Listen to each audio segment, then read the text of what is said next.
Olá, queridos amigos do curso de Pedagogia. Vamos hoje, nossa aula de hoje será sobre as práticas de leitura na educação infantil. Então, a escrita está presente em toda a sociedade, em todo lugar, e como grande universidade de textos que necessitam da leitura para sua interpretação. Ler é poder compreender, interpretando diversos tipos de textos e diferentes gêneros textuais, contribuindo para a autonomia dos cidadãos. Em uma sociedade onde a troca social acontece por meio de leitura, da escrita, da linguagem oral ou visual, faz necessária uma formação que dê conta da inserção plena do indivíduo na cultura letrada. Alguns dos desafios atualmente enfrentados pelas escolas é que seus alunos se tornam bons leitores e, para isso, é preciso que todos os responsáveis pelo ensino escolar estejam convencidos que a leitura é de extrema importância para a vida do indivíduo, tanto social como cultural. Então, por essa razão que a leitura iniciada desde a educação infantil deve ser considerada para enriquecer o potencial linguístico, promovendo a oportunidade mais eficaz da educação, desenvolvendo a linguagem e o desempenho intelectual das pessoas, aumentando a transmissão de conhecimento, auxiliando na formação de perguntas e respostas correspondentes. Então, essa foi a introdução. Então, a pergunta da primeira parte é: o que é ler? Então, atualmente a leitura tem grande importância na sociedade contemporânea, como já vimos, comentamos antes, e vindo a ser uma preocupação para o ensino escolar. Então, existem diferentes modelos que podem explicar o que é ler. No entanto, nesse artigo, o modelo interativo será adotado a fim de fundamentar a leitura como sendo um processo de interação entre o leitor e o texto em busca de uma finalidade, segundo Soler. Na página, anos 1998, página 24. Então, existem diversas formas de explicar. No entanto, a leitura interativa, essa leitura em que você interage, professor, aluno, ou os meios também, os recursos que existem disponíveis como livros didáticos, vídeos e os cartazes e outros tipos de jogos lúdicos, outros tipos de coisas servem muito bem para isso, para a interação entre o aluno, porque é preciso que a criança ela tenha interesse na leitura, e não seja algo forçado, mas que desperte o interesse para que possa sair naturalmente para ela. Então, de acordo com os PCN, a leitura tem como finalidade a formação de leitores competentes, que pode ser entendido como leitores que usam desse recurso para atender a necessidade de exercer atos de cidadania. Esse é segundo o PCN. Já de acordo com Colomé e Camps, ler é interpretar e entender o significado do texto. Então, existem vários conceitos, cada um vai dando um conceito diferente, mas é justamente isso. Você tem que saber, não é só ler, não é algo mecânico. Você tem que saber o que você está lendo. Então, ler é necessário interpretar e entender o texto, não ler por ler, simplesmente. A pergunta é: o que esse texto está querendo dizer para mim? O que significa esse texto? Então, são algumas das perguntas que podem ser feitas. A leitura não define em apenas decodificar o texto, mesmo sendo um elemento importante em sua prática. Atualmente, algumas definições simples de leitura são ainda muito presentes no campo escolar, baseando seu ensino em atividades que não priorizam sua interpretação e se ensinar como se lê. Então, esse é um dos problemas. Então, ler não é só decodificar um texto. Ler é saber o que o texto está querendo dizer. Esse é o ponto. Então, de exposto, é muito comum trabalhar o ensino da leitura com palavras soltas, letras isoladas, soletração, tendo como prioridade a pronúncia correta e não a busca do significado. Então, às vezes se concentra em que o aluno leia corretamente, mas seria uma leitura tipo mecânica, sem buscar o significado. O importante é que ele saiba o que aquilo está querendo dizer para ele. Não ler simplesmente por ler.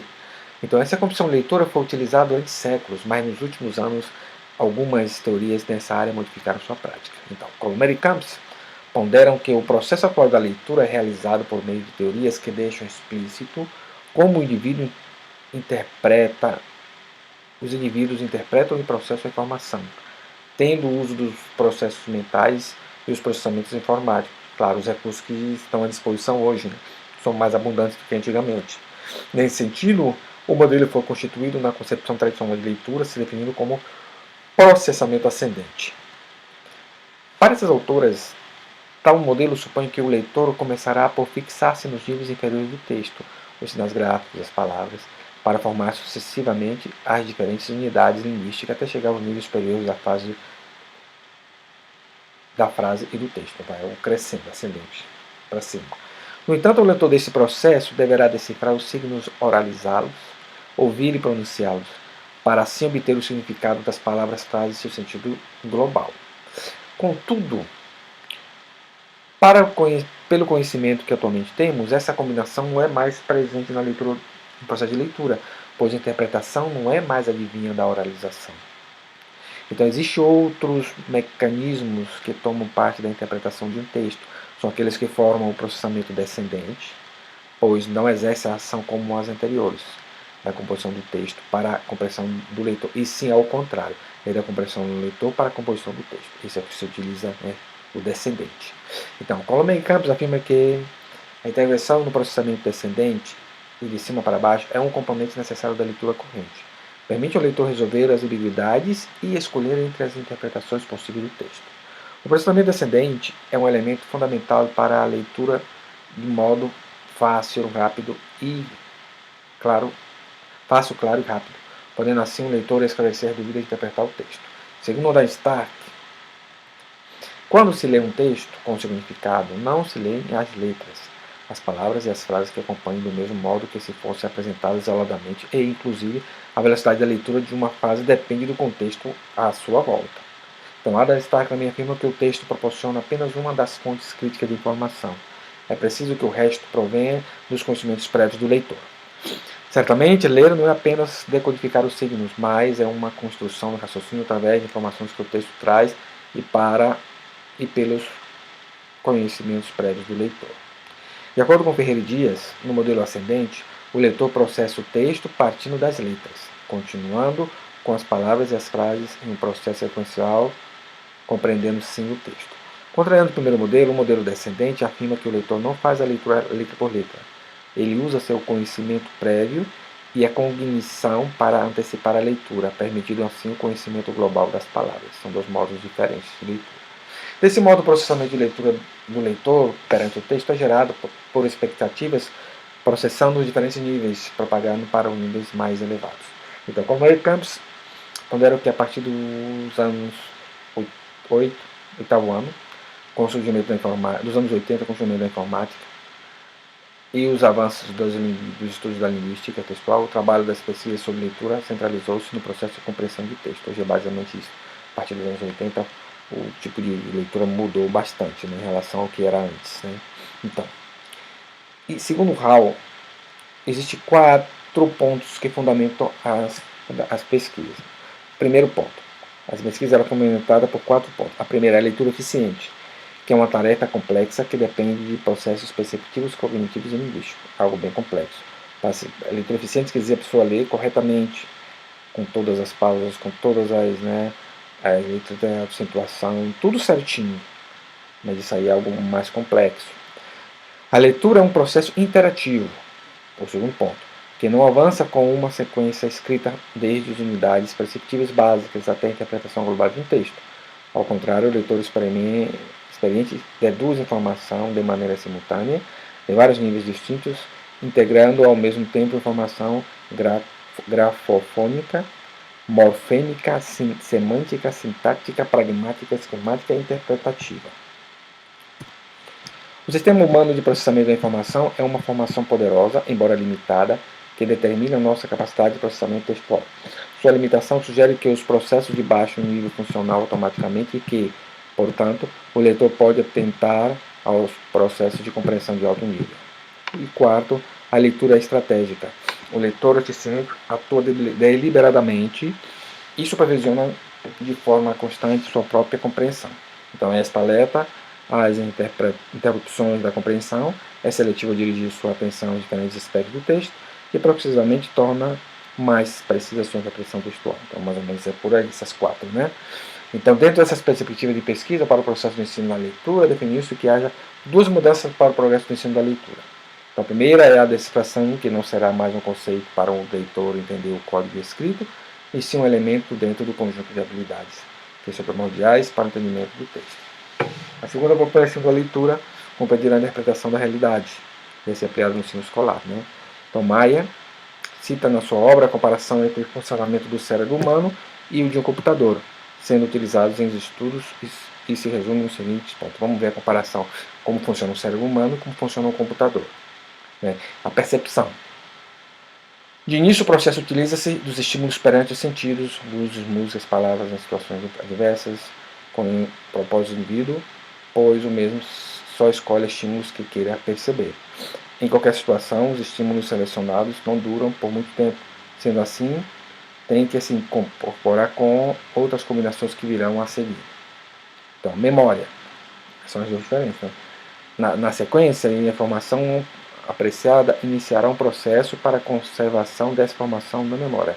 O ser humano tem que, para memorizar, e tem que estar trabalhando constantemente em determinada situação para memorizar.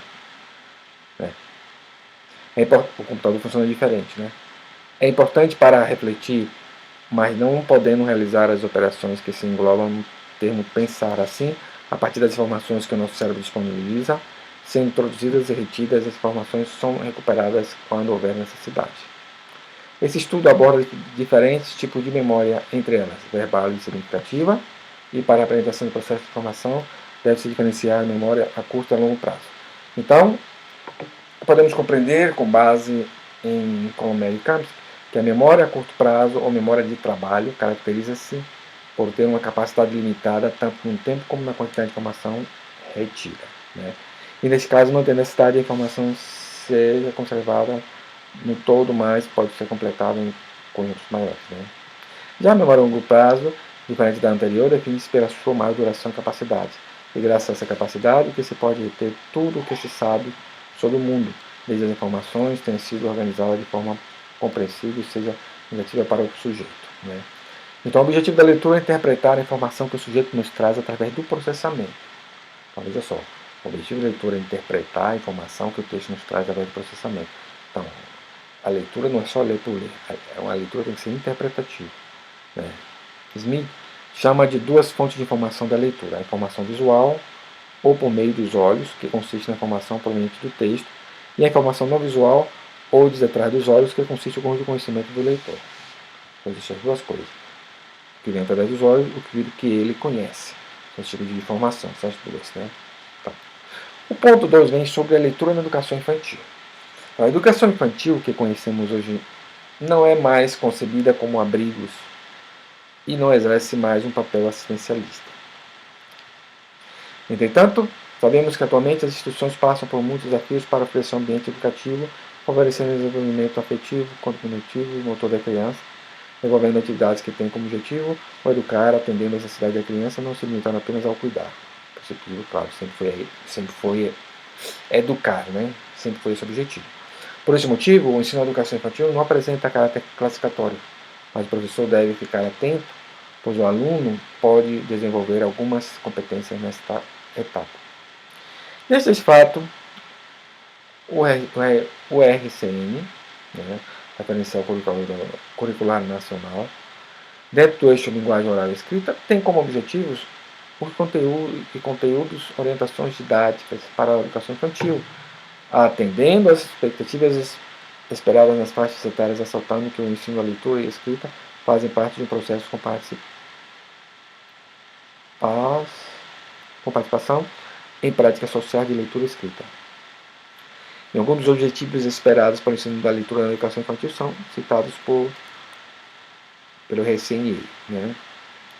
Que é ampliar gradativamente sua possibilidade de comunicação e expressão, familiarizar com a escrita por meio de manuseio de livros, revistas e outros, escutar textos lidos apreciando a leitura do professor e escolher livros para ler e apreciar. Então, esse é o ponto. Quando os alunos não leem convencionalmente, é importante realizar diversas situações de aprendizagem de leitura para aceder e enriquecer a alfabetização. Então, Bamberger define que contar história em voz alta, utilizando livros com gravuras, é muito importante para a motivação das crianças e o desenvolvimento do seu vocabulário. Isso é lógico. Você pegar um livro e só ler. Não, a criança pode, realmente ela vai procurar fantasiar aquilo, né?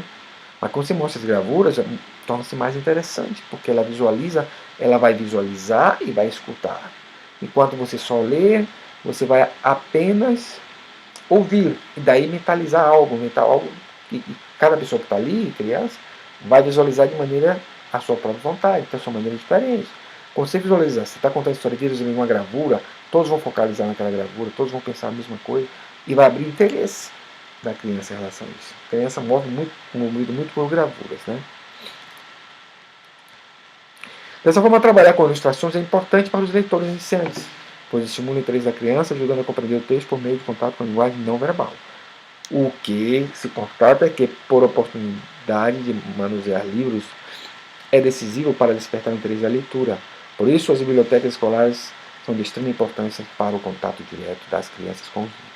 Dos pontos importantes. Toda escola tem que ter uma biblioteca. Por menor que seja a escola, tem que ter uma biblioteca. E com livros voltados a toda a faixa, a toda a faixa etária do aluno. Se você tem alunos do ensino fundamental 1, é voltado a isso. Se você tem ensino fundamental 2, 1 e 2, se tiver só 2, né? Só fundamental 2. Se tiver 1 e 2, vai ter que ter livros para o fundamental 1, fundamental 2. E se tiver ensino médio, ensino médio. Então a biblioteca tem que ser vai ser maior e mais diversificada de acordo a quantidade de níveis de ensino tenha lá. E sempre tem que ter, se for crianças pequenas, no caso, no infantil, muitos livros com gravuras, bastante, muito importante, para manter o contato com a criança, isso atrai a criança. Então, a biblioteca escolar torna-se fundamental para o desenvolvimento de atividades pedagógicas que ampliam o conteúdo oferecido em sala de aula, contribuindo como incentivo para despertar o gosto pela leitura, exatamente. Se você, professor, vai na escola, é professor na escola e falta uma biblioteca, convença o diretor da escola a ter. Se a biblioteca é pequena, para ampliar, dê sugestão de livros a eles, para que possam ter, trabalhar com as crianças. Sempre é bom ter isso. E livros novos também é um incentivo para as crianças, né? Então, e o próprio ambiente bibliotecário é um ambiente bom para as crianças, né? Ajuda a criança sempre ver livros, ver outras revistas, gravuras, figuras, né? Tudo isso aí é importante. E existem dois fatores que contribuem para que a criança desperte o gosto pela leitura: o interesse e motivação. A criança deve ler por prazer e não por obrigação, cabendo aos pais e à escola desenvolver esse hábito.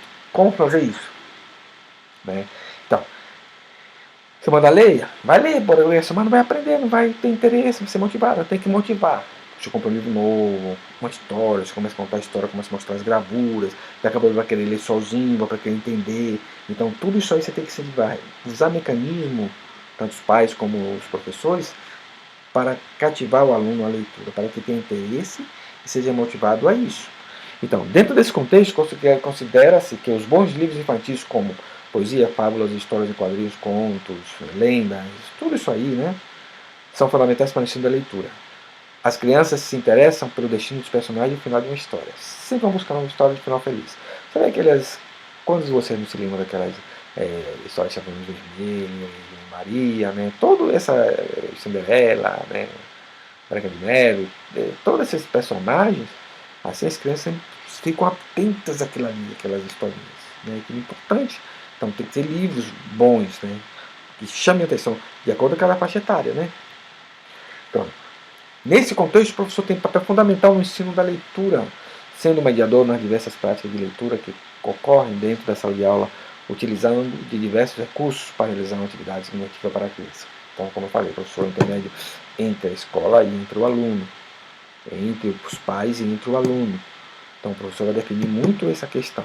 Então, o professor tem que orientar a criança, por caso conversar com os pais, para ajudá-lo, para que motivar, para que os pais em casa também façam o exercício da leitura antes da criança dormir, conta uma história para eles, ou você dos lados, mostrando a gravura, mostrando as figurinhas, né?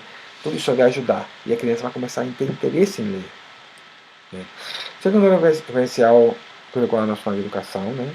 O professor, como leitor, deve se preocupar em criar um ambiente agradável e convidativo, gerando as expectativas e permitindo o contato direto com as ilustrações enquanto a história é lida, fazendo que desde cedo as crianças se interessem em ouvir a história. E muito, lá do que aqueles os quadros, né, aqueles histórias com os feltros, vai contando a historinha, vai colocando as figurinhas para eles, né? Então existem muitos recursos para trazer, para ficar interessante a leitura, para que a criança possa se interessar por isso, né? Então, e os primeiros anos dela é muito importante nessa questão. São os pontos cruciais para que eles possam ser uma boa leitura. E cada vez que ela vai lendo, ela vai melhorando a leitura, vai melhorando o conhecimento dela, a ler mais correto, a procurar ter interesse pela leitura, ler o tipo de literatura com talvez com leitura mais difíceis a cada vez que passa, porque vai tendo gosto pela leitura, né? E o importante é utilizar diversos gêneros de livros, como clássico da leitura infantil, né, como já comentamos ali, né, livros de educação infantil, aproximando as crianças de leituras significativas e sempre com um fundo moral positivo, né, vai ajudar no ampliar o desenvolvimento intelectual dela. Né. Solé defende que no ensino de leitura só se aprende a ler lendo e que o leitor deve estar em contato com os mais diversos tipos de textos que se utiliza no dia a dia, mostrando para a criança o que precisa ser construído no aprendizagem da leitura. Então vemos como é importante, né, estar em contato com a leitura, como é importante a criança estar em pleno contato. Então esse é um dos pontos importantes que nós estamos vendo aqui, que vocês possam ver isso. A terceira que vamos falar é sobre as práticas de leitura na educação infantil, essa é a terceira e última parte. Né? Então, o conceito de leitura normalmente se relaciona com a decifração de códigos linguísticos. Também temos que considerar a capacidade do leitor na sua cultura, todo o seu processo social. É muito complexo isso aí, né? Definir o que é isso. Né? Ao realizarmos uma leitura, relacionamos tudo o que já sabemos com aquilo que o livro nos traz de novo, reformulando significados a partir de novas ideias. Então, segundo Porcaria e Barone, quando lemos para uma criança, a linguagem oral automaticamente se mistura com a escrita. Mas quando a criança realiza a leitura, o contato com a leitura e a escrita é bem maior, sendo indispensável para a formação do leitor. Exatamente. Uma coisa você ouvir, uma coisa você lê. Não é a mesma coisa. Você lendo, você tem outra visão, porque você ouvindo, você só tem a parte acústica, né, das letras e tudo, das palavras. E quando você lê, você tem tudo. Você vê como é que aquelas palavras são feitas, como são escritas, como são acentuadas, como são isso, como são aquilo. Né? Então, através da prática da leitura, o indivíduo adquire o total domínio da palavra, aprimorando seus conhecimentos, representando o ato de ler por meio da escrita, a ampliação de vocabulários, de pensar, refletir, a participação social do leitor e muitos fatores. Né? Então, quando o leitor se identifica com o texto lido sobre sua vida, valores e desejos, a leitura passa a ter uma dupla função, transmissão de valores e sentido de cultura. Uma prática extremamente relevante na educação infantil é o trabalho com a literatura infantil por meio de roda de leituras realizadas diariamente. Muito bem, uma leitura, vamos ler, hoje eu leio isso, amanhã vamos ler aquilo, amanhã vamos ler aquilo, e todos ficam na rodinha e vamos estar lendo para todos. Então, cada dia uma história diferente, cada dia uma coisa diferente para chamar a atenção. Né? Então, mas isso é importante que você utilize procedimentos antes, durante e depois da leitura. Então, tem que fazer todo um contexto. O que, é que você vai se preparar? Um ambiente antes das crianças chegar, né? E aos livros, lugares bem acomodados para elas ficarem, as gravuras, se for o caso, tudo ali, né? Certinho. As crianças chegam a ganhar o desenvolvimento todo. E ao sair também não é só para a criança ir embora, não. Você procurar isso que vai para a criança possa voltar de novo a ler, para a criança ler em casa também. É importante pedir seus pais para que leiam, ajudem nessa questão. Tudo isso aí é bom, né? Então é importante que antes da leitura o professor escolha muito bem o que será lido, conhecendo o texto em seus detalhes. Isso quer dizer, o professor tem que contar a história ou um texto, ele tem que ler antes, tem que conhecer, né? Em detalhes para ir para a leitura. Apresenta o livro às crianças, depois mostra, olha, esse aqui é o livro que eu estou lendo é esse, a capa é esse, por exemplo, você pega o livro é esse, né? Ele tem uma capa, tem folhas aqui, por exemplo, né? Tem uma introdução, tem um índice, isso é mais ou menos, né? Você vai mostrando às crianças o material para ela se interessar, né? Quem foi o autor, qual a editora, se tem dedicatória, resumo da história e tal. Tudo isso vai para a criança começa a ter um conhecimento maior, né? Fazendo com que a criança levanta hipótese, começa a perguntar, começa a ter dúvidas, é bom isso. Ah, mas por que assim? Por que aquilo e tal, né? Ah, alguém vai dizer, ah, mas eu conheci o autor, já li outro livro, minha mãe já contou a história de tal autor, de tal. Assim, por aí vai, né? Outro momento importante, usar a estratégia de compreensão e leitura, é permitindo que a criança olhe o texto e as ilustrações enquanto a história é lida. Se tiver vários, por exemplo, textos, vários livros do mesmo, né, a mesma leitura, para que todos possam estar na mão para começar a acompanhar. Isso é interessante também, né? Criando certo suspense e não interrompendo a leitura sempre que uma palavra nova ocorrer. É cuidado básico para que a criança construa a sua própria interpretação do texto, né? Então esse foi o ponto que vimos na questão de leitura. Isso, coisas muito importantes. Então, vemos que a prática de leitura, né, na educação infantil, a relevância desse estudo atribui ao ensino da leitura como um processo constante que deve ser iniciado desde cedo, se aperfeiçoando na escola, concedendo para as crianças, no caso da leitura, suas vidas, né? Então, como já foi dito, que o professor tem um papel importante no ensino da leitura, sendo o mediador nas diversas práticas de leitura que ocorrem dentro da sala de aula, utilizando diferentes recursos para realizar uma atividade de grande interesse e significativa para a criança. Então, é esse o ponto. Tem a referência, todo o material foi tirado daí. E, logicamente, que vocês vão ver, foi passado para vocês 3 vídeos referentes à questão de leitura de uma pedagoga, um curso muito bom, que vocês assistam esses vídeos, né? Tem o PowerPoint vai estar lá disponível, tem outros artigos aí, de onde foi tirado esse material, está lá também disponível. Então que vocês tenham um bom proveito, qualquer coisa estaremos, né, à disposição.